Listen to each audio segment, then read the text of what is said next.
Yes, sorry, I just had to wait for them to fix the mic. Okay. Good afternoon, everyone. Thank you for joining us. This is the Meet the Author presentation presented by the WTO Bookshop and the WTO Library. This afternoon, we are pleased to present Nicolas Lamp, who will be discussing his book, Faces of Globalization: Who Wins, Who Loses, and Why It Matters. Nicolas is Associate Professor in the Faculty of Law at Queen's University, Ontario. He was previously a dispute settlement lawyer at the World Trade Organization and has published widely on international trade and lawmaking. Joining him on the podium today are our two discussants, Bryce Bashik, an economics reporter for Bloomberg News, who has spent the last 8 years covering the World Trade Organization and associated trade issues, and John Hancock, counselor for the World Trade Organization in policy development in the Economic Research and Statistics Division at the WTO and policy advisor to the Director General.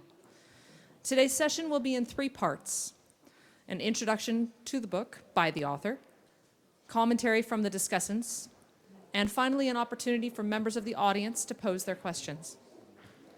At this time, I pass the mic to you, Nicolas. Thank you so much. I just want to start by thanking you for giving me the opportunity to be here, and of course to mention that I didn't write the book by myself. Anthea Roberts wrote it with me, and she is very regretful that she couldn't be here. She's on holiday with her kids in Australia right now. So I'll start out by saying a little bit about the book, and then I'm really looking forward to the discussion. So how did we start working on this topic? We really started both to think independently about the state of the discourse back in 2016, and it's probably not surprising why. There was the election of Donald Trump, there was the Brexit referendum, and like many of you probably, we were thinking, okay, what the hell is going on here? But there was also something else that was happening which kind of preoccupied us, which was the reaction by what one could call the trade establishment, very much including the WTO to these challenges to economic globalization. And we felt that there was an attempt almost in some quarters to double down on the defense, essentially to hit all these people over the head with more data and more reports explaining why globalization was right, and all we had to do was adjust to it. And we felt that the attempt to kind of disprove the challenges was not going to be successful. We were not going to win the argument in the field of with data and facts, because what some of these competing narratives were doing, they were putting forward different views of the world, which not only were different facts but also different values, right? They also embody different policy choices, and therefore we can't simply win this argument, this debate on the basis of facts. What we really needed to do is, instead of caricaturing these competing narratives, we have to try to put ourselves in the shoes of those who are subscribing to them and understand where they're coming from. And the hope was that would be the basis for a more productive debate. So what were the narratives that we saw in the debate? Well, the one was, of course, the what we call the establishment narrative, the one that everybody who is taking a course in trade economics or in international economic law will have heard over the past 30 years, which is that globalization grows the pie so everybody can have a bigger piece. We all know how comparative advantage works and so forth.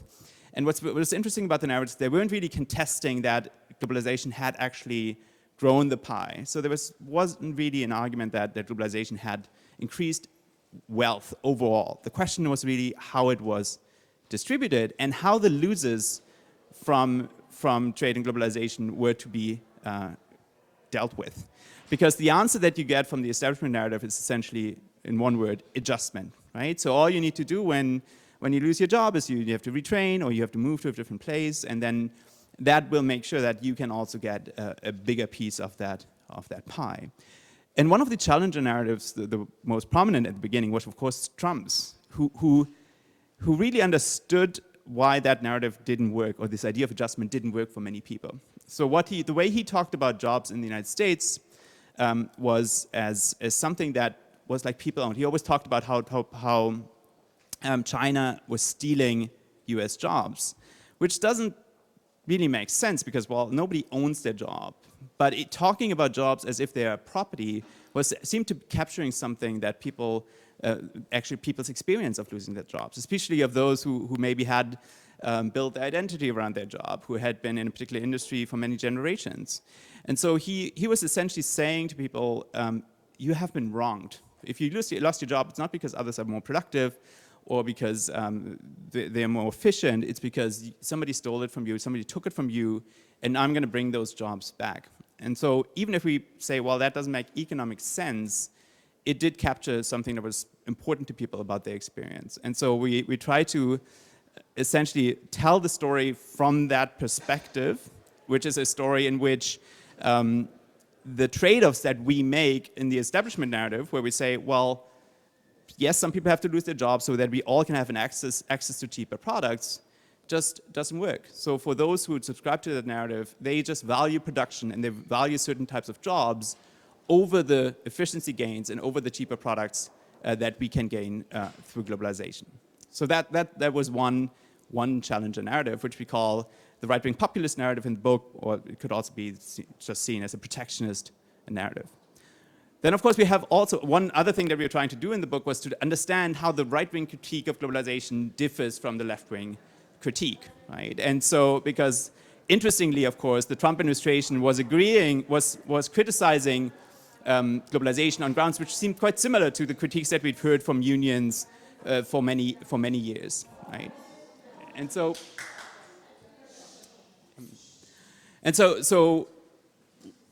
one context in which we could observe that was in the context of the renegotiations of the NAFTA in North America.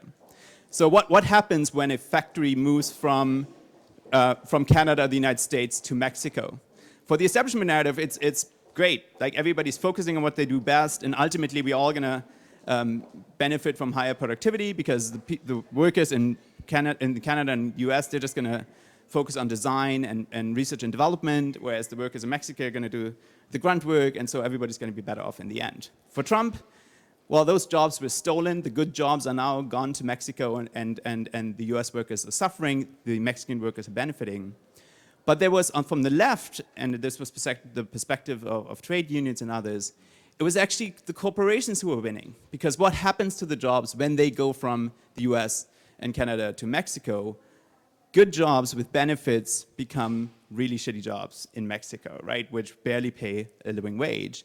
And so who benefits from the exchange? It's not really the workers in Mexico who are benefiting, it's the corporations who are getting a greater share of the gains from trade, right? And so it's, from that perspective, what really has to happen is that the workers in the developed world have to band together with workers in the developing world and try to confront the winners from globalization, who are the corporations. And so in this way, we were trying to see how these different narratives identify the winners and losers from globalization. I just want to mention two more narratives, because there are 6. I'm not going to go through all of them, but 2 more which have been really ascendant in recent years. And one is what we call the geoeconomic narrative, which again takes, confronts one of the central claims of the establishment narrative, which is that trade and interdependence will lead to peace. Back in 2005, the WTO Secretariat published a little pamphlet called 10 Benefits of the WTO. And the first of those benefits was that trade would lead to peace, right? Which is something that has informed the WTO and the multilateral trading regime since its founding. And what the geoeconomic narrative says is that there's actually an important caveat to this claim, which is that you have to trust your trading partner. You have to trust the other country that you're independent with, because if you don't trust them, and if they're in fact a competitor, then all that interdependence does is create vulnerability, right? And it's actually something dangerous. And so from this perspective, peace is in a way a precondition for trade, for engaging responsibly in trade rather than the other way around. And the area where that has become most prominent in recent years is the issue of digital interconnection, right? So many Western governments won't allow Huawei to build their 5G networks because they're worried about the interdependence that it will create, and particularly the dependence on China that will create, and the power it will give to the Chinese government to then potentially weaponize that dependence further down the line. And so this is again, a quite radical departure from the view of globalization that we've had, in which those who've really won are countries like China, which have been benefiting from interdependence, and those who've lost are countries like the United States, who are now newly vulnerable because of that model of globalization that has been pursued. And then the final one that I want to mention is what we call in the book the global threats narrative, which says that all these squabbles about who wins and loses in economic terms really miss the big story here, which is that if we continue in our present path, we all are going to lose because we are destroying the foundations of our livelihood. So on this view, the hockey stick of prosperity, which we show in the book, which shows how living standards have been rising over the past 200 years in a way that's unprecedented in human history, corresponds with a hockey stick of carbon emissions, which has been rising in exactly the same way, because what globalization has done, it has led to a diffusion of Western patterns of production and consumption, which are simply not sustainable. So on this view, we are all going to lose if we don't radically change our economic model. So this is just a brief overview of some of the narratives that we discuss. And what we are trying to do in the book is render each narrative persuasive, even to those who would not typically agree with it. So we try to present each narrative in its best light. In the second part of the book, we then try to work with these narratives to see how we can use them to analyze trade policy and other policies. So there's a case study of the USMCA negotiations, trying to use the narrative to show why different factions of the US political system, the US Democrats, the Trump administration, could agree on certain elements. And we found also, since the book has been published, that the narratives help us to make sense of trends, for example, like the trend towards reshoring. Right? We talk a lot, we hear a lot about reshoring production, in particular semiconductors is one example. And one way in which we can use the narrative to make sense of that is that we realize that reshoring is really in the area of overlap between three of the narratives. Right? So Trump and other protectionists support reshoring because it brings jobs back. Right? It brings manufacturing jobs back to the US and other developed countries. And those are the jobs that, from their perspective, are the good jobs, right? So they want the activity of manufacturing to come back. But you could also support reshoring if you're really interested in having control over the outputs of manufacturing, right? And that is, of course, something that came to prominence in the wake of the COVID-19 pandemic. Like those who wanted to reshore manufacturing of PPE or even semiconductors were not necessarily interested, thought it was super great to have the manufacturing activity of producing masks in their countries. They wanted to have control over the outputs of manufacturing. They wanted to make sure that there was always going to be security of supply of these goods. But there's also a third view, which is that you don't want to be dependent on a strategic competitor, right? So a third reason to bring semiconductor manufacturing from Taiwan to the United States, for example, is the worry that somehow that control over the manufacturing activity in Taiwan might end up in China's hands, right? So no matter whether you're worried about vulnerability through interdependence, whether you're worried about resilience of your supply chains, or whether you're worried about having enough manufacturing jobs, all of these can lead you to support reshoring, right? And because you're in that area of overlap, you suddenly have this policy consensus in favor of reshoring. Just a final comment on some of the broader methodological lessons in the book. So in the final parts of the book, we employ this metaphor of the kaleidoscope. We say, well, we are dealing with all these really complex challenges like economic globalization, the COVID-19 pandemic, the climate crisis, and in order to really appreciate these challenges and all the complexity, what we really need to do is use the narratives like a kaleidoscope. Like we look at the issue from one perspective of one narrative, and that narrative will highlight certain aspects of the problem. And then we turn the kaleidoscope and we see another aspect of the problem highlighted by a different narrative. And what we really need to do in order to understand these issues is look at them through the lens of all the narratives together. And so we need to do that not only if we want to really understand there's an analytical value to that, but also there's also a normative value, because we will understand the significance of these issues to all these different people. Like we understand why globalization, climate crisis, COVID-19, and what it means to different groups in the population, and that will hopefully allow us to design policies which achieve broader acceptance in the population, and they maybe counteract some of the polarization that we're seeing in many of our societies. So thank you again for the opportunity, and I really look forward to the discussion. Doing go first? Oh, thanks a lot, Nicolas. I hope this doesn't echo too much. So many of these book reviews start off kind of like a Groucho Marx statement or a quotation where he says, from the very moment I picked up this book to the moment I put it down, I was seized by it and captivated by it, and one day I fully intend to read it. In this case, I didn't follow Groucho Marx at all. I did scan the book, and as I scanned it, I realized how well written it was. I mean, it's an extremely well written book, and how it's a rich book. And I didn't just scan it; I dived into it. And anyone looking to buy this book, buy it. It's a great book, and it's a great resource. I liked a lot of things about the book. I like the way your various faces of globalization, or your narratives. You treat the narratives seriously. It's not an exercise in showing how they're false.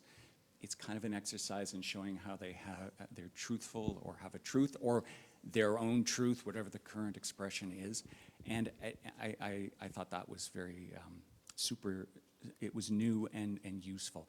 And lastly, I think what you're doing, showing how many of these problems are in a sense wicked problems. They're problems that are kind of irreconcilable or mutually exclusive or contradictory. And each viewpoint may be valid, but they don't easily reconcile with the other viewpoint. And at one point in your book, you talk about Isaiah Berlin and his hedgehog and fox metaphor. The other thing I think Isaiah Berlin was known for was exactly this. He took on the idea, the old Aristotelian and Platonic idea that there's a unity to values or a unity to virtues. And he said, no, actually, virtues compete, or values compete. Equality, some of the most important values that humans hold: freedom, equity, justice, mercy, self-realization. These things don't easily coexist, and they conflict. Even the virtues themselves conflict. I mean, you think of freedom of information versus freedom to have individual privacy. These are kind of irreconcilable things. So your book was great on that. The questions I'm going to raise, and they're not criticism, there's questions. The first is really, how much of this is in our power to control these, reconciling these virtues? I think of this famous Karl Marx line, man makes his own history, but he doesn't make it according to his choosing. So much of what you're describing is also a function of technology and science and technological progress. And I was struck while reading your book by how many of the themes you touch on are actually themes of modernity, and we've been grappling with them for 200 plus years. And a lot of them flow out of this extraordinary leap forward in science and technology. I'm going to quote Marx again, just because I think it's timely. He says something along the lines, capitalism, but I think by capitalism he just means modern production and modern scientific production. Capitalism has created more massive and more colossal productive forces than have all preceding generations together. But with it has come uninterrupted disturbance of all economic and social conditions. The unleashing of everlasting uncertainty and dislocation. All that's solid melts into air. We're kind of living that right now, and yours is kind of an updated version of that idea. So my first point is, how many of these tensions are tensions of modernity and flow from science? And there, some of the big themes you touch on in the book, equality versus efficiency. I mean, you arrive at a more efficient capitalist system, a more efficient trading system, more efficient technologies that increase our productivity, but almost inevitably it means you lose the power of labor. The power of labor declines. You overturn old industries. You shift resources from one geographical location to another. You can't avoid it. It comes with the territory. I mean, if you talk to, our grandparents, a lot of people were telephone operators. It was a very respectable job. No one is a telephone operator today. You're lucky if you ever get a human when you pick up a phone. And at the same time, who would have known 50 years ago, 20 years ago, 10 years ago, about creating apps? I read somewhere like 7 million jobs in the US alone are designing apps. It's this churn, the point you make, the Schumpeterian creative destruction. How do you reconcile the creation with the destruction? And in the global economy, how do you reconcile the desire for sovereignty with transnational problems? It's hard. How do you reconcile the need for technological progress with the desire of humans to hold on to tradition and, you know, their history?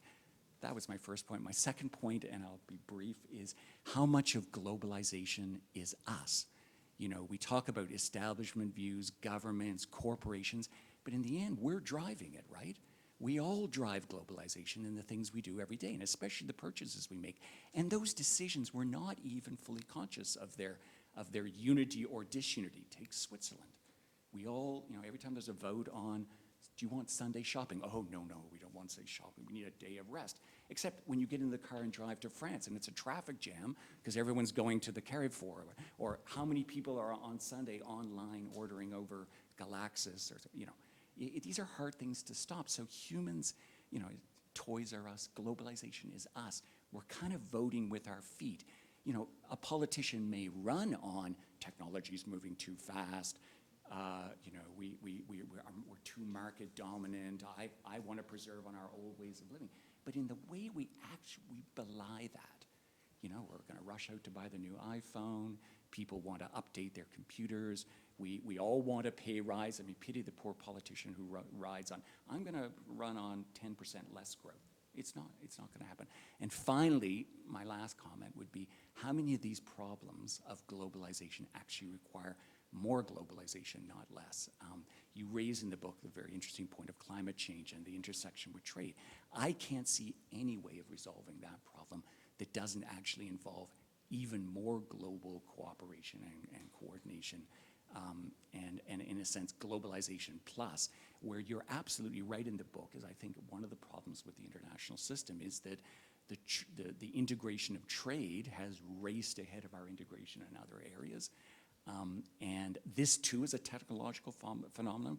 We give ourselves way too much credit in the WTO for having, you know, unleashed globalization or provided the context for globalization. But you know, most of it is technological change, and we're trying to catch up to that. My last thing is, my only criticism of the book is, I'm not so sure you're entirely fair to the establishment view, and this is me being defensive, just like you say we are. I don't think many of my colleagues actually believe that all we have to do is just, you know, write a check to the losers from globalization. I think everyone is deeply aware of the challenges you raise. That doesn't mean we shouldn't raise them, but they're aware of it. The one thing I would say though is I think what we do believe here is the kind of model we're trying to reach, you know, crawl towards, which is rules-based, cooperation's better than conflict, rules are better than law of the jungle. Can we all try to find a way to win out of these changes we're undertaking? I think we kind of do believe that, so maybe that puts me in the defensive camp. Bryce, I've got a microphone, thank you. So, you know, you started off this exercise saying, you know, what the hell is going on with globalization? What are all these views? How do we make sense of this? And by the way, I like that this is a cursing-friendly panel. I think that reflects very well a lot of the views on globalization. But, you know, having gone through this exercise now, what the hell do we make of all these views of globalization? Which of these 6 narratives that you present do you see as most ascendant, and which ones are, you know, falling? What's their trajectory here? Great. Well, that was very rich. Thank you so much. I'll start with your question. It depends really on the context, right? So if you look to the United States, the geoeconomic narrative has basically become the new establishment narrative. So but in other, it depends by country, but also in the context, right? The context of, if you talk about China, for example, it's clearly the geoeconomic narrative. If you talk about North American integration, it's the narratives about corporate power which have come to the forefront. So when we talk about Mexico, it's not about US or in Canada, it's not about security that's the issue, it's labor standards, right? Or environmental standards. So I don't think one narrative is gonna become dominant everywhere. It's a very varied picture. And that also goes to the broader question, well, how is globalization changing? What is going on? I think, well, there were all these op-eds, of course, about this is the end of globalization, COVID, the war against Ukraine, Russia's war against Ukraine. But what's clearly happening, I think, is that globalization is changing. So we're moving to a different form of globalization. And maybe two aspects that I want to highlight. I think one aspect which flows from the narrative is that it's going to be a form of globalization where governments are trying, and businesses as well, are trying to balance different values more than they did before. So when so far the pursuit of efficiency, of a more efficient international division of labor and of higher profits was maybe the main objective of governments and businesses, now they're thinking about, okay, well, how do we balance efficiency with resilience? How do we balance efficiency with sustainability? And how do we make sure that we have more inclusive prosperity? So I think that balancing approach is something new. And then, of course, I think we have these geoeconomic fault lines emerging. So, which means that in different relationships, globalization is going to proceed with very different speeds. I fully think there's going to be further integration among strategic allies, and we see that. I mean, the United States and Europe trying to build like battery supply chains with Canada and other allies, while at the same time becoming less dependent on China. And then, of course, along with the emergence of these geoeconomic fault lines, we have increased competition over the battlegrounds, the countries that are not clearly in one camp, where then both kind of camps are trying to win them over. So that's I think what's happening. Globalization is changing in these ways as a result of the narrative. And I have to make a shameless plug. We have a panel tomorrow on multi-purpose trade policy, which tries to distill some of the implications of this of the narratives for trade policy. Now, John, to your questions and comments, I fully agree what you said at the beginning. What was surprising to us was that we found some truth in each of the narratives, and none of them has the whole truth, but each of them has some truth in it. And I think that was a really humbling experience for us as well, especially with the kind of right-wing populist one, where which increasingly initially feels very uncomfortable for a cosmopolitan like ourselves, but it really highlighted some really important issues, like the importance of place, for example. Like that you can't simply, we're very used to moving around, living in that city and that country, but for the majority of people, the place and their community is really important, and they draw a lot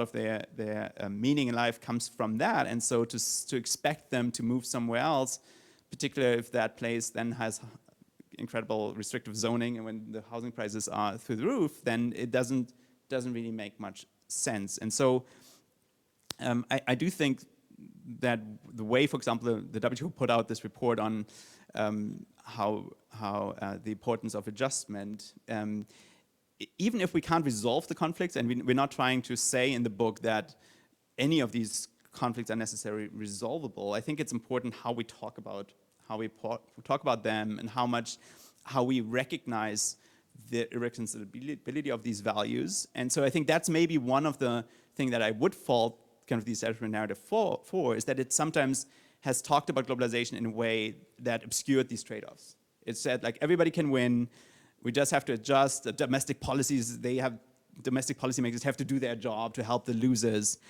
which makes it seem that everything is going to be better, but there are real trade-offs. There are real trade-offs which are essentially political decisions, and you can't skate over them. And I mean, in the WTO context, the TRIPS agreement, for example, is a great example. It became part of the single undertaking, so of course the WTO has to kind of promote and support the TRIPS agreement and highlight its. But who could deny that there are huge distributive issues with the TRIPS agreement that the majority of countries are suffering net losses due to intellectual property protection, right? And so not acknowledging the trade-offs and that there are actually political decisions here that are being made is, I think, one of the problems with that approach. What is the next step following from recognizing that these values are irreconcilable and they're real trade-offs? Well, we have to then develop policy frameworks that help us decide between them. And so if we think of what the US is doing, for example, in trade policy, the EU also, it's essentially saying, okay, we have to attend to all these values. Like we have to attend to sustainability, resilience. We heard Alan Wolf just on the US trade policy panel listing all the things that US is trying to do through trade policy. But what we don't really see yet is a framework from the United States on how to make these trade-offs between them. So then when there is a trade-off, typically the Biden administration will then default to the protectionist mode. Or, I mean, John Bateman here has written a fantastic report on US-China tech decoupling, where he also essentially says that the US doesn't have a framework for deciding when decoupling makes sense from a security perspective and when the economic losses, the economic costs of decoupling actually outweigh the security benefits. And so that's, I think, the next step from recognizing, yes, there are many irreconcilable values. How do we design frameworks for thinking about the trade-offs between them? But I've talked enough, and I'd love to have reactions and questions from the audience, if there are any.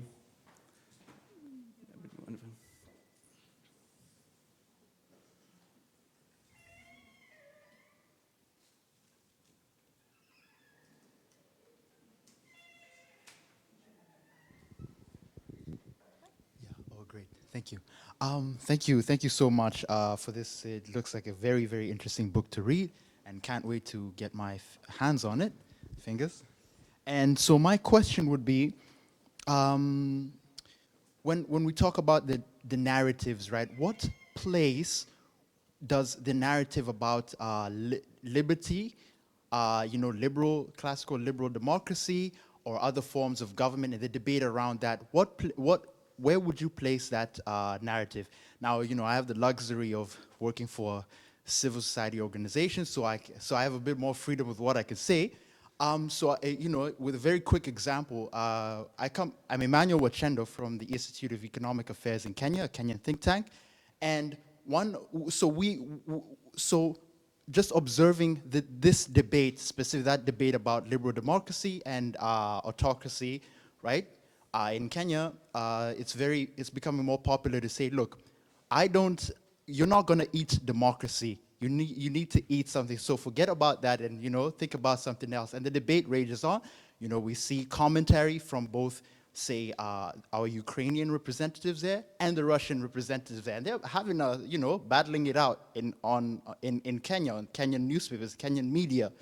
And so our question, for example, to the U.S. mission was, okay, why don't you guys want to engage in this? And their response was, well, look, 2 years ago, the previous guy tried to weigh in on some of the local issues, and he got the cold shoulder, so that's why we don't want to get in. So we asked the Koreans, okay, what about you guys? Because you guys are also a classical liberal democracy. All my young cousins, they used to love American celebrities, and now they're falling in love also with the Korean ones, and they're watching Korean shows. So I said, okay, what about you guys? And so my question is, what do you think about that and the place that it has in the narratives? Well, it's a bit outside my area of expertise. And the reason being that we focus very much on economic globalization, and it of course intersects with questions of political organization, particularly in the context of the relationship with China, right? The assumption, of course, being that, well, democratic forms of political organization are going to come along or follow along with economic opening, and the big disappointment that hasn't happened in the case of China, which then creates the issues of distrust that animate some of the geoeconomic narrative. But apart from that, we don't get really into that in the book. And one issue I must mention is that one thing we were very conscious of in writing the book was that we are mostly talking about Western debates.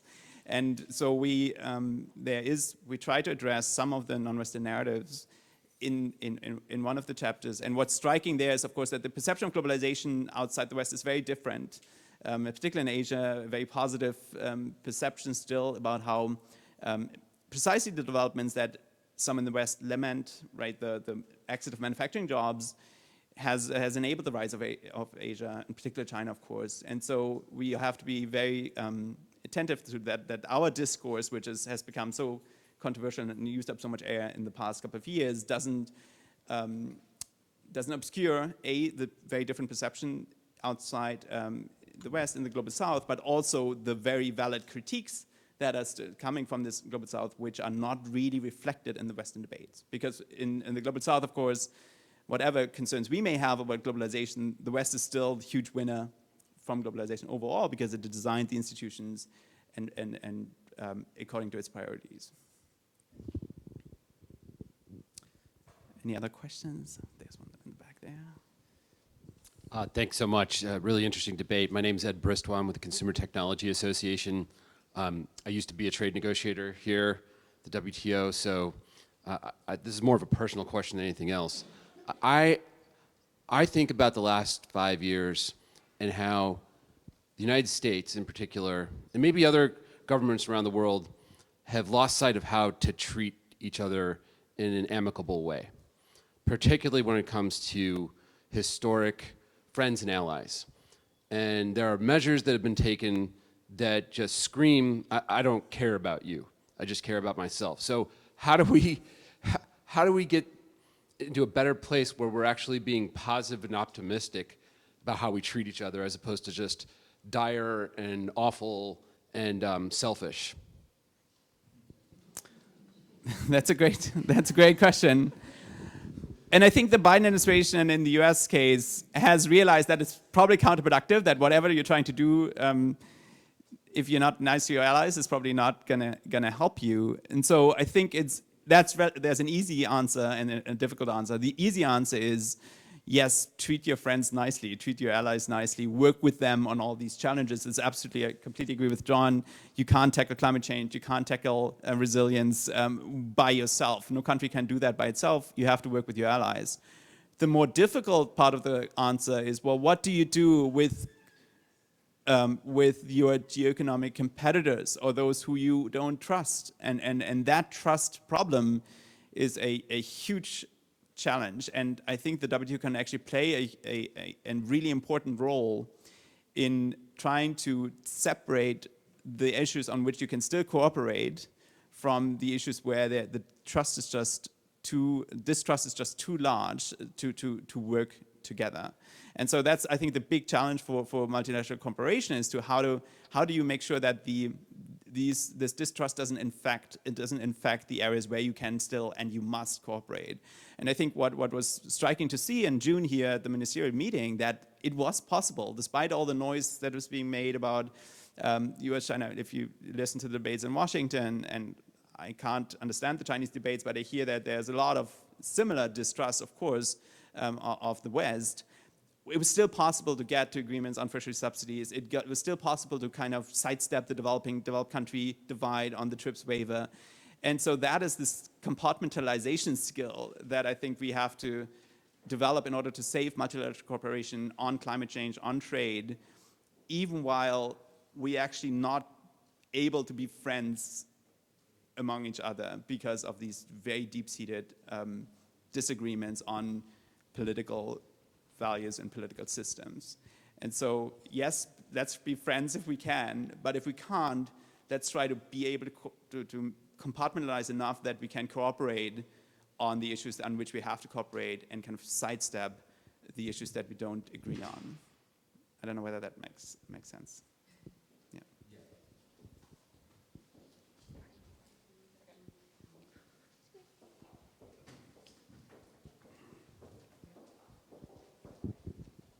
Thank you. Nicolas, congratulations on the book. Part of what I think you've talked about today is how these 6 faces or narratives play out as debates internal to societies, internal to the United States, internal to the West. I wonder if you could speak to how these faces play out across societies. Are there countries that are emerging as the banner leader for one or more of these narratives? So, for example, if we think about the US as formerly a leader or the leader of the establishment narrative, perhaps a leader or the leader now of the geoeconomic narrative. So is there another country or set of countries now re-emerging to take hold of the establishment narrative, or perhaps the global threats narrative, which seems rather important? Is there any prospect of one or more countries really taking hold of that and leading the charge on the international stage to push that narrative? Absolutely. I do think you see champions for the different narratives. In particular, you mentioned the global threats, climate crisis.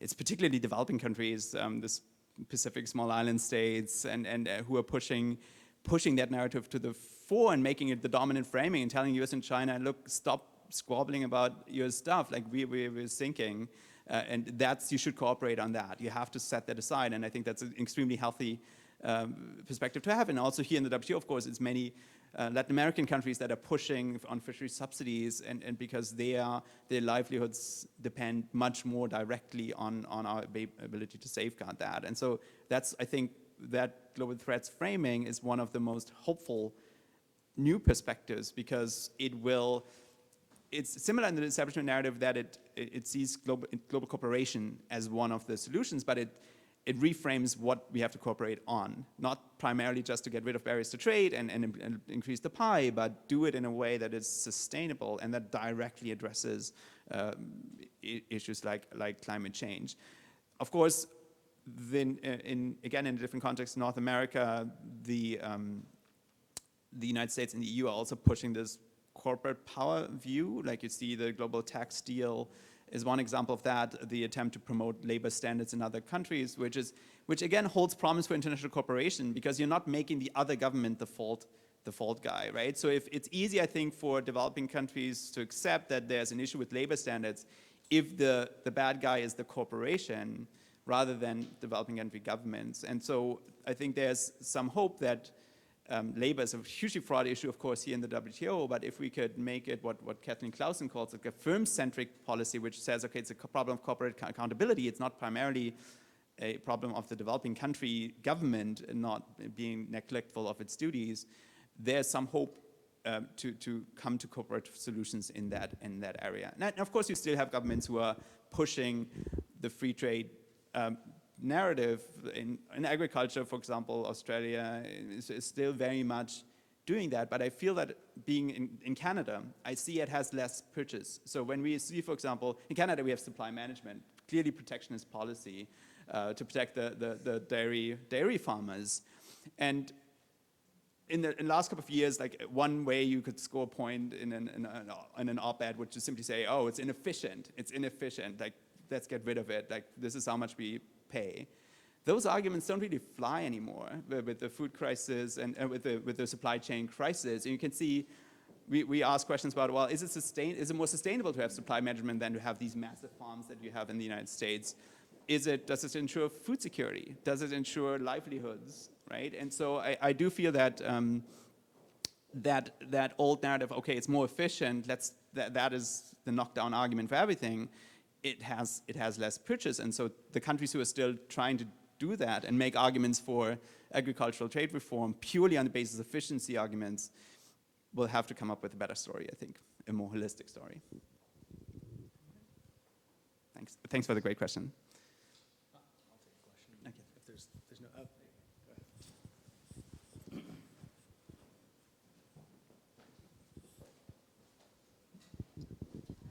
Thank you very much. Olesa Kravecka, Astes Law Firm, Ukraine. Congratulations on the book, Nicolas. It's not the first presentation.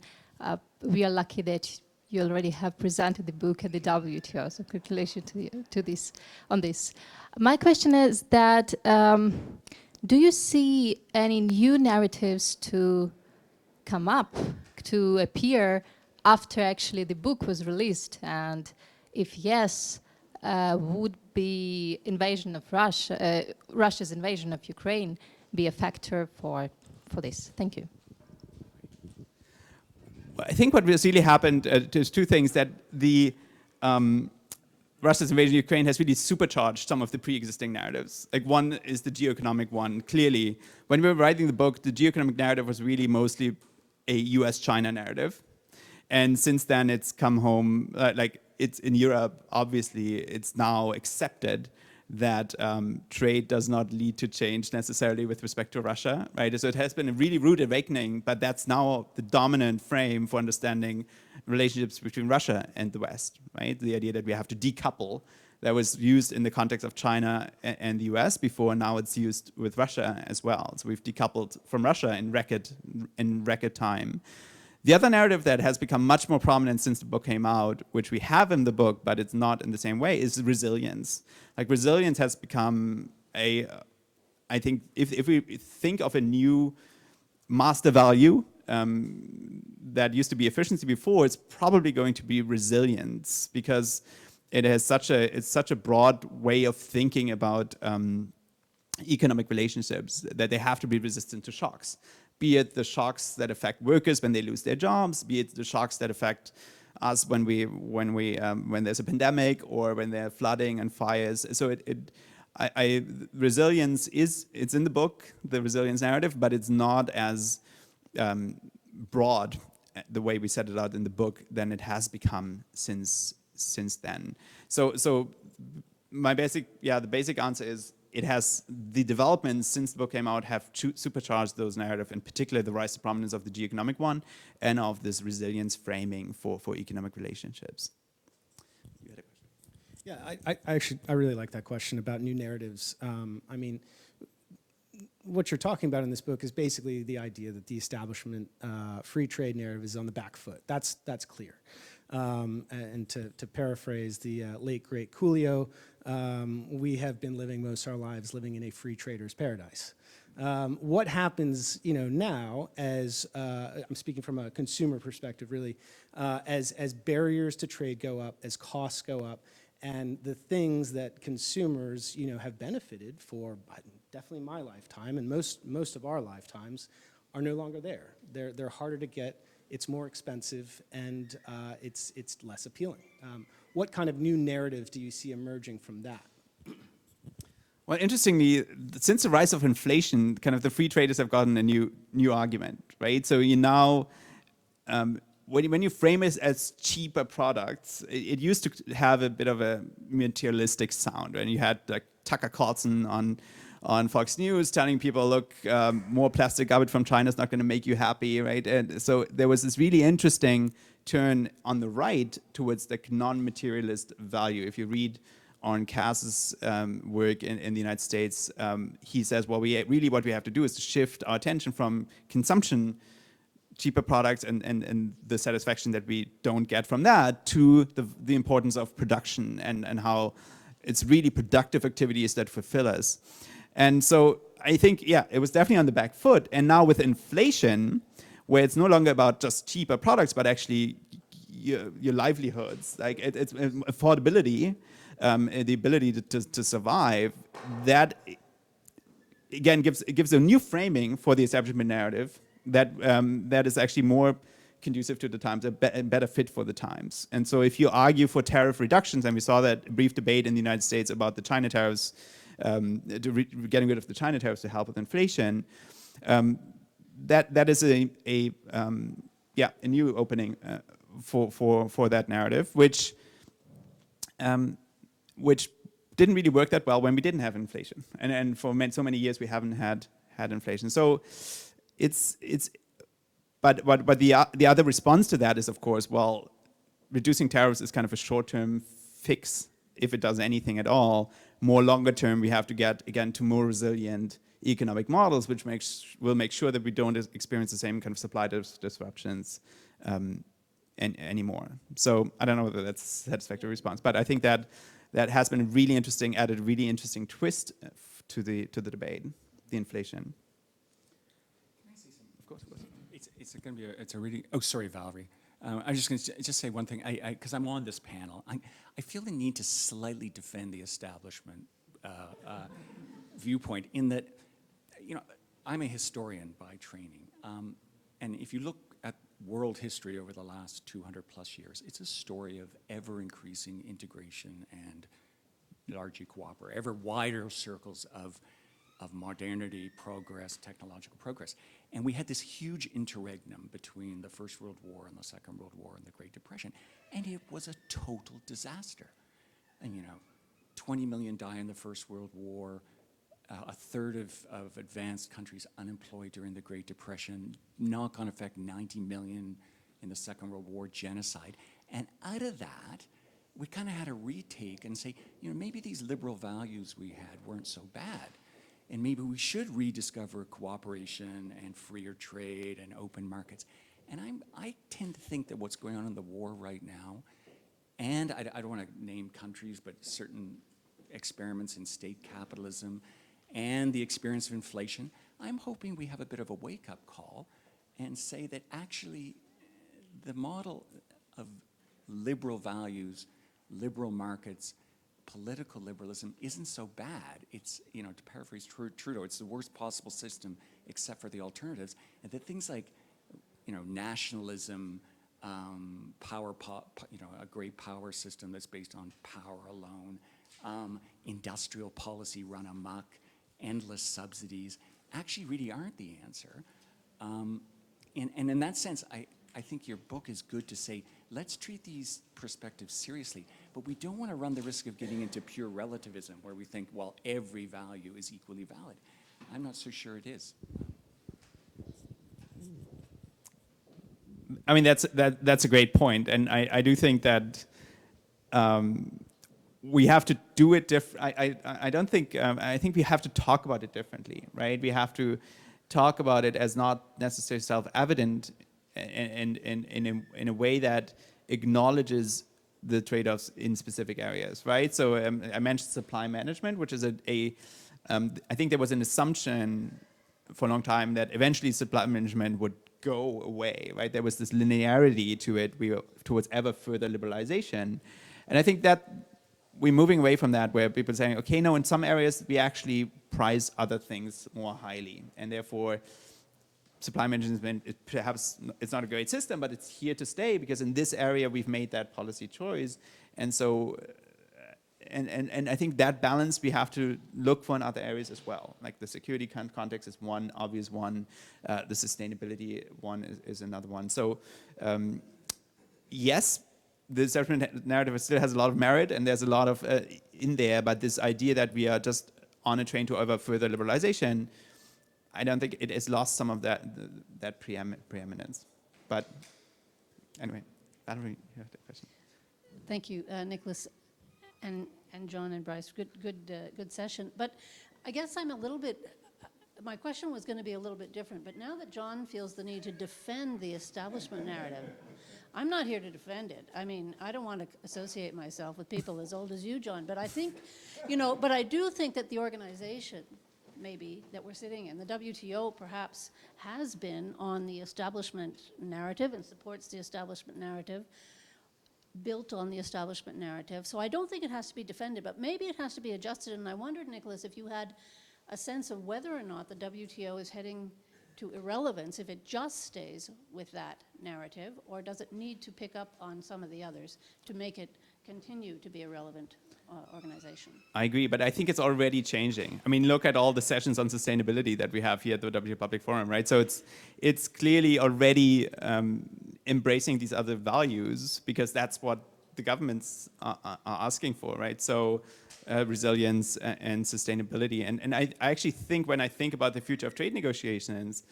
the fishery subsidies, sustainability is the one area where I think it's most likely, if we ever have another multilateral negotiations, that it would be on something like fossil fuel subsidies, where everybody can agree that it's something that's hugely important, and it's something that we only can do together. Whereas in other areas like national security or labor, there are probably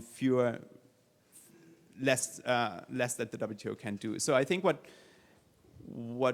how the WTO will change, and we'll talk about that tomorrow in the multi-purpose trade policy discussion, is that it has to kind of look at these different areas and carve out a role for itself. And in some areas, it could be the full-fledged negotiations, dispute settlement, and I think sustainability topics are probably the prime candidate.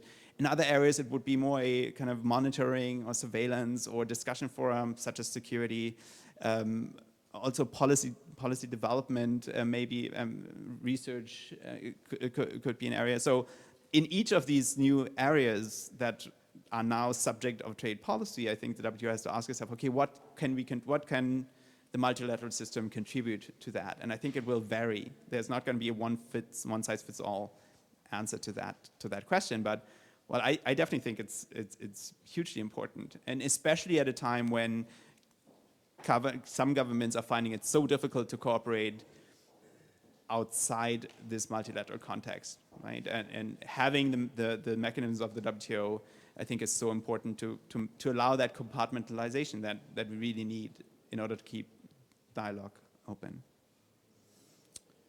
Thank you.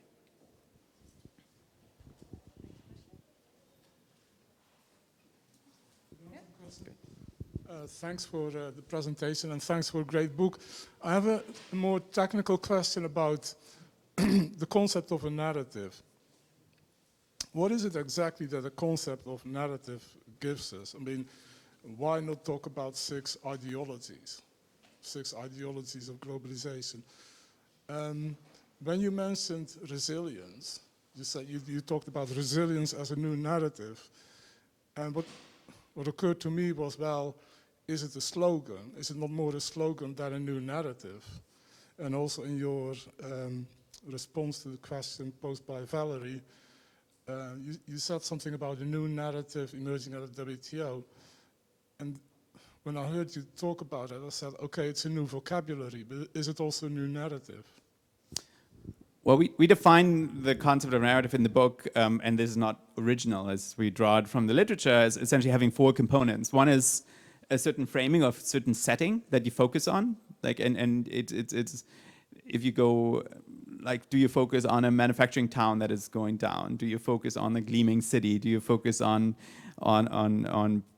workers in a factory or farmers in a field? Like, depending on which part of the globe you look at, you already set up the story in a particular way. And then you have protagonists, right? You have the heroes and villains who are the good guys or the bad guys in the story. You have a certain storyline of what happened, right? So Trump says they stole your jobs, or Sanders says, oh, the rich rigged the system, and so forth. And then finally, you have a moral of the story. So it has these four elements. And I think it's important to distinguish between them, because you can disagree on who the important actors are, right? Some might say, oh, it's the government. Some might say it's the corporations. Some may say it's the workers. You can disagree on what actually happened as a factual matter. And then, of course, there you can use empirical methods to clear that up. But then the final part, what's the moral of the story, is in a way the ones where the narrative aspect is the most important one, because it shows that each of these views has a normative content, and it's much more difficult to clear up normative questions or value questions. You can't really resolve them through empirical methods, right? And so that's why we have to have a debate where we really ask ourselves, okay, what matters to us? What is important to us? And so in a resilience story, for example, like often it's Toyota, which be the protagonist, right? What did Toyota do after the tsunami? They said, okay, we're going to stock up on semiconductors so we have a supply for 4 months, right? And then, so they are initially were the hero of the resilience story. And then, of course, they also ran out of semiconductors at some point. And so then the debate shifted from stockpiling towards, so the moral of the story was, okay, you have to stockpile like Toyota. And then it shifted to, okay, no, actually we have to reshore production because stockpiling is not sufficient. So I think what focusing on narratives helped us to do was kind of focus on these stories that people tell to make certain empirical claims and certain normative claims plausible, and make them resonate, because that's really what we're interested in. If you just hear sustainability, it doesn't resonate. If you hear a story about fishermen running out of fish, well, that has an emotional effect on you, and I think that's what we're trying to do in writing the book. We try to write the narrative so that they actually have an emotional effect on you, where you feel like, okay, that makes sense. I see where they're coming from. Yes.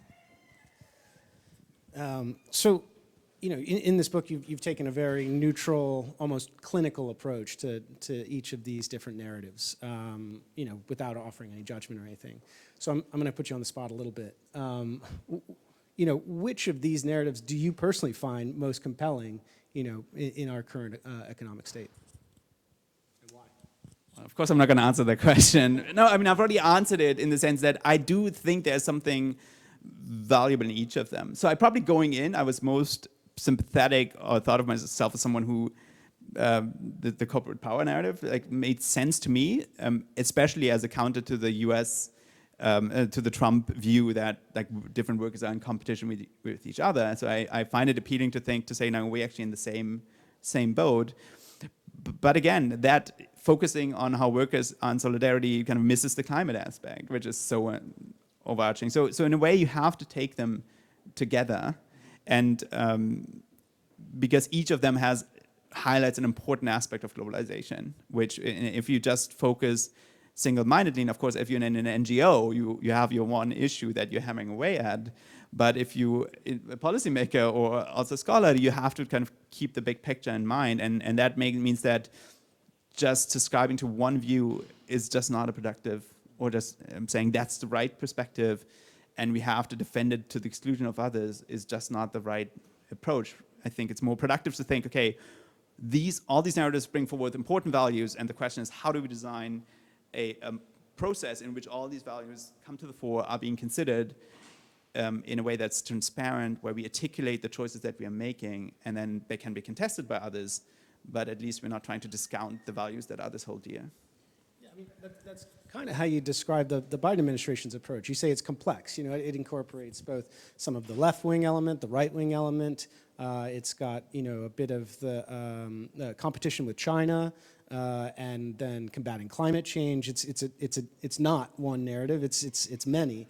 You know, obviously that doesn't make a really good soundbite on the campaign trail, but is that probably the most effective way to look at trade these days?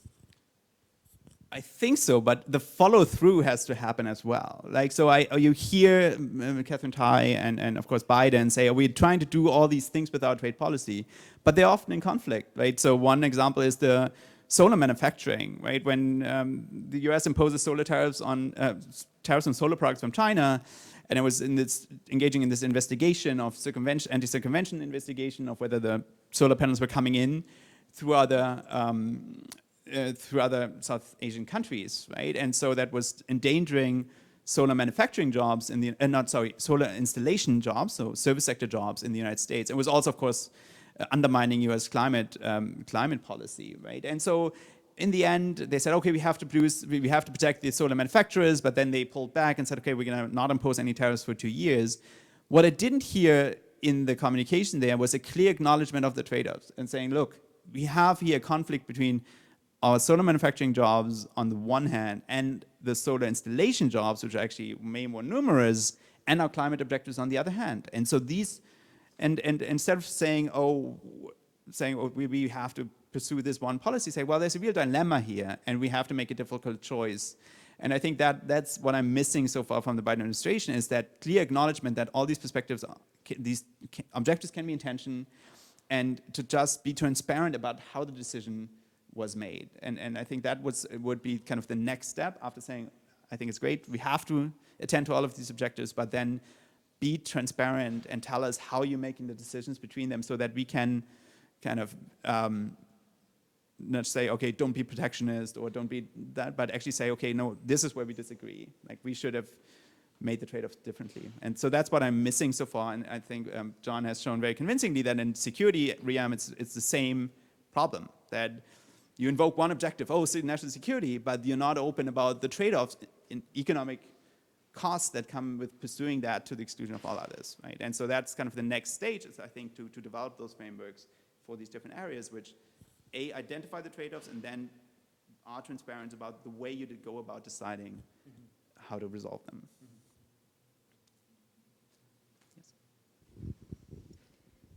Well, I don't know yet what my question is, but I just wanted to point out one thing. I'm Italian, so I just came from the elections, and after having the far right being winning very widely, both in different regions and at the national level, what you have to ask yourself is are these people clearly are not crazy. These 40% of Italians that are voting for this party. So clearly there is a problem. There is a problem of inequality. There is rising poverty, and a lot of people. I'm from Sicily, so in my region I know many people have lost their job because of agriculture. Because we opened up, and then all the products from North Africa, Spain are coming. So you can say this.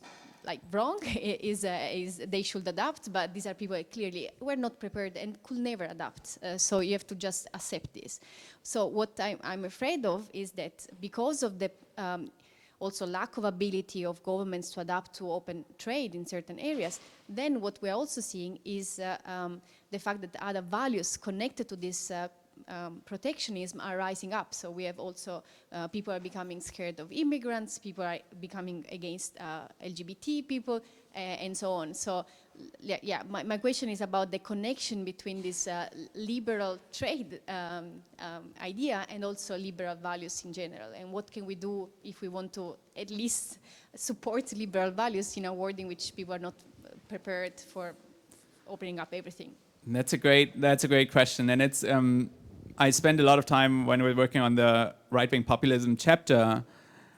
I'm from Germany originally, trying to understand the AfD in Germany and like why people support the AfD, which is the Alternative for Deutschland, which is our right-wing populist party. And there are two approaches, right? So some economists take the approach, and I heard a bit of that in your question, to saying, well, ultimately the fundamentals are economic, right? So it's because we haven't attended to the consequences of globalization. So Danny Roderick would make that argument that you have economic dislocation, which then has these cultural manifestations. And I think that's a problematic view to think that anti-immigrant sentiment, for example, is due to economic suffering. It could just be because people are racist, right? And unfortunately, and so what we try to say in the book is, well, we have to take it at face value. If people tell us they don't like immigrants, we don't have to necessarily second guess it and try to trace it to economic factors and think, okay, if we had fixed these economic factors, then the problem wouldn't exist. We actually have to head on, take head on the problem that there's anti-immigrant sentiment and understand why it is and understand how we react to that. And so and it's really hard because it gets you into really uncomfortable territory. And writing those sections of the book, which were kind of the anti-immigration parts of the narrative, were the hardest to write. The single hardest section of the book to write, because you had to try to make sense of something that you find abhorrent yourself. But what happened to me then after having watched these videos and mostly interviews with AfD voters, like what do they not like? And it's often interestingly that it's in areas of the country where you have very few immigrants that the anti-immigrant sentiment is the strongest. Then when I watched debate in the German parliament where the AfD is just seen as, it's just the enemy, right? It's so, and it's just being attacked and said, okay, they're just Nazis. And so it's total attack mode on the party. And I completely agree that most of the people who are sitting in parliament for that party are despicable human beings, and they actually are. But how does it sound hearing this debate for an AfD voter, right? They feel attacked in the same way. And so I think we have to, as far as possible, as far as we can reconcile with our own values, take the concerns seriously about the way in which the country is changing, right? Which has aspects, economic aspects, but it also has demographic aspects. And there are also, of course, concerns about how communities are changing, because often it's a resistance to change and an unwilling, like people just not wanting their country to change, right? And so we can't simply dismiss that. We have to go as far as we can, I think, to take that seriously and think about how we talk about it, how we manage immigration. Again, not to give in too much, but otherwise it's hopeless. Otherwise we just have we end up with right-wing election victories if we don't do it effectively. So I don't have a recipe for it, but I felt that from working in the book, one lesson was don't try to trace it all back to economic issues, because that's easy. That's kind of easy for us to say, okay, we just have to adjust our economic policy and all the anti-immigrant sentiment is going to go away. But I think we're deluding ourselves if we're thinking that. And B, try to understand the concerns as much as you can without compromising your own values, and maybe adjusting the way we speak about, not necessarily the party, but the voters in a way that gives them the benefit of the doubt. Because otherwise you end up like Hillary Clinton, who says, oh, it's just a basket of deplorables. They're kind of beyond salvation, and that's not going to get you anywhere. Then you end up losing to Trump, like if you do that, right? So it's a difficult, really difficult issue.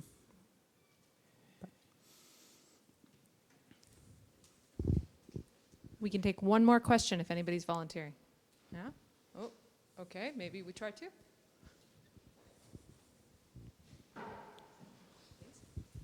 Thanks.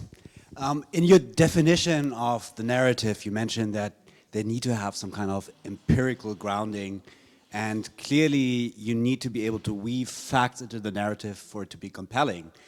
But since you were thoroughly researching this over the last couple of years, I was wondering whether you might think that some of the narratives might play it a little bit more loosely with the facts, and clearly there could be bad faith behind some of the narratives as well, which is something that I didn't quite hear you talk about yet. Absolutely.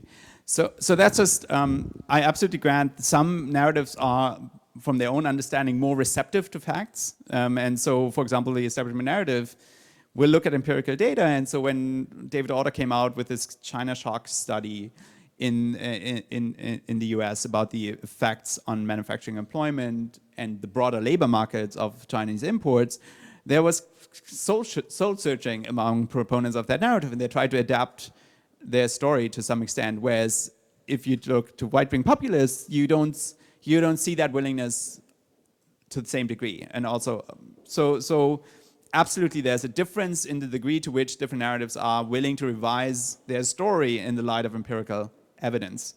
So that's something that we just have to take into account. The other one about bad faith, absolutely, but that's essentially a methodological choice that we make in the book, is to not question the motives of the people who put them forward. And it's also a reason why we don't deal with conspiracy theories, which admittedly have become much more prominent since the book came out, which pose a whole different issue. So we essentially decide that we have to take these narratives, assume that the arguments are being made in good faith, because otherwise we're not going to get anywhere. Like if you question the other party's motives, then you essentially limited the basis for discussion, for dialogue.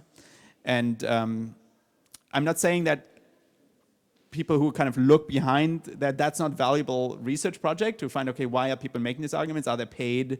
And so forth. Whose interests are they promoting? Hugely important, especially in climate discussions, but also national security, I guess. But it's just, that's not our specialty. Like, that's not what we try to do in this book. We try to do something different in the book. And so we just take the narrative, we take people at face value who make these arguments and leave it to others to kind of try the other part of the research. Does it make sense? I mean, it's... Yes. Are you up for one more? Yes, yeah. Thanks. Nicolas, first of all, congratulations to you and Anthea. The book is so damn good. I haven't finished it yet because I spent all my time arguing in my head with the different narratives. But I guess the question I had, it ties into a couple of the previous ones. And I work here at the WTO, so my job is sort of making the case for trade. And I wanted to hear your thoughts on how to frame the gains, because there's a big social psychology literature. We're loss averse, right? Like, I lose $10, it hurts me more than finding $10 on the ground makes me happy. But when it comes to trade, I think there's a lot of loss aversion. We hear a lot more about David Autor's findings than we hear about Robert Feenstra's, who found that sort of trade with China created a comparable number of jobs, just in different places, of course, that really matters. And then ditto, we all remember the sort of export restrictions on PPE early in the pandemic, and probably very few of us marvel at how, like, a few months later, you could buy 50 masks for $4 at the supermarket, which also, again, had a lot to do with trade. Or like vaccines, we remember the export bans, but not that these things are made in multi-country value chains. So do you have any insights on how, given those asymmetric perceptions of the losses from trade versus the gains from it, we should, like, people who work in this field should think about talking about what's, what we stand to gain, what we stand to lose. Thanks. well, I'm not an expert on communications, but I think what appealed to me, it's similar to my response to John, is if you're not perceived as presenting just one side of the story, right? And so I'm not obviously saying that you're doing that, but if I think I would be more willing to listen or to trust you if I saw you showing me the limits of your argument and acknowledging the limits of your argument, right? And that has been done, right? In the context of the pandemic, people say, well, sometimes yes, you have export restrictions, but broadly, this is where we should be going. And I mean, even it was interesting. Early on, we did an event with Paul Krugman on this book, and he said, well, the establishment narrative, it doesn't really have economic support. No economist would say that trade has no losers. So, and Danny Roderick says something similar, that the problem is that the free traders have kind of overstretched the argument. And I think that's what we need to get back away from, a perception that you are exaggerating the case for effect, right? And said, I think at this point, in order to restore trust or maintain trust, it's important to acknowledge the limits of the argument. And I know that's very sensitive and difficult to do for it's an institution like the WTO. But I think that's key. When you acknowledge the limits, then I'm more willing to take on board the positive case that you're making, because I know that you're not saying, you're not overdoing it. Does it make sense? I don't know. All right, I want to thank everyone for attending, particularly thanks to Bryce, Nicolas, and John for participating in this very interesting discussion. Thank you very much for animating this for us. Just to let you know, the book is available for consultation in the WTO library, as well as purchased both here and in the WTO bookshop at a reduced rate. Tomorrow is our last session of Meet the Author for this public forum. It will be on rules of origin with Stefano Inama, and that will take place at 12:45 tomorrow afternoon. Thank you very much. Thank you. Good job. Thank you. Thank you so much.